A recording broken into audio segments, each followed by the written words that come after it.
美国打气球打上了瘾，8天打了4次，要向外界传递一个什么信号呢？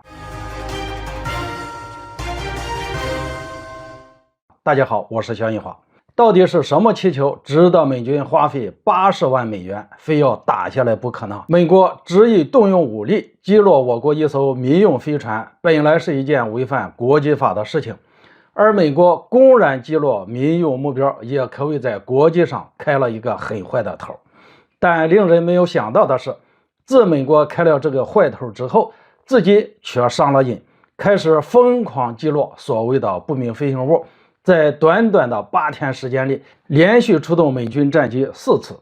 这不，据美国媒体报道的消息称，美军最近一次的行动就是在靠近加拿大边境的休伦湖上空出动一架 F-16战机，击落了一个不明飞行物。意外的是，击落这样一个毫无还手之力的不明飞行物，美军战机发射的地面导弹居然没有击中目标。一时之间，此事迅速在国际社会传开了。有分析认为，美国军方在短短8天的时间里连续击落了4个不明飞行物，按照理说应该掌握了打气球的经验，不至于出现击不中目标的尴尬局面。毕竟美军攻击的不明飞行物可能不过又是民用飞船，也就是所谓的气球。只不过美国军方出动的 F-16战机选择使用了 ARM9X 响尾蛇短程导弹，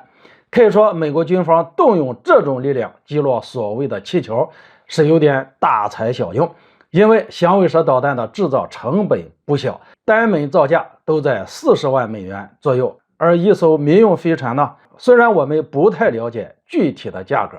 但可以肯定的是，美国军方利用2枚响尾蛇导弹去击落所谓的不明飞行物，绝对是一个赔本的买卖。当然了，如果美国军方以国家安全为由，那么就算动用10枚响尾蛇导弹也没有问题。可关键是，所谓的不明飞行物到底对美国构成了什么影响呢？带来了什么威胁呢？换句话说，到底是一个什么样的气球值得美军花费近80万美元执意将其打下来呢？还记得此前美国在击落我国的民用飞艇时，美国防部都认为这不会对美国构成威胁。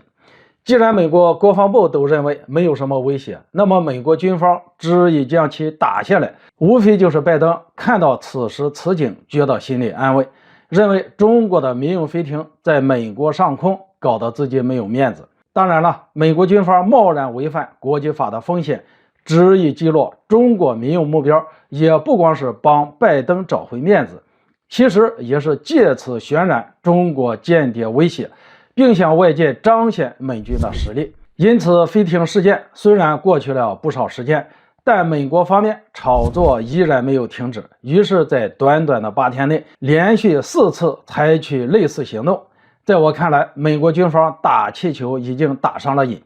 即便耗资80万美元，也要击落不明飞行物。这并不是为了消除威胁，美国此举执意向外界表明一个态度，传达一个信号，那就是中美两国的博弈已经到了一个不可收拾的地步，而接下来的美国针对中国的计划也许会更加的露骨。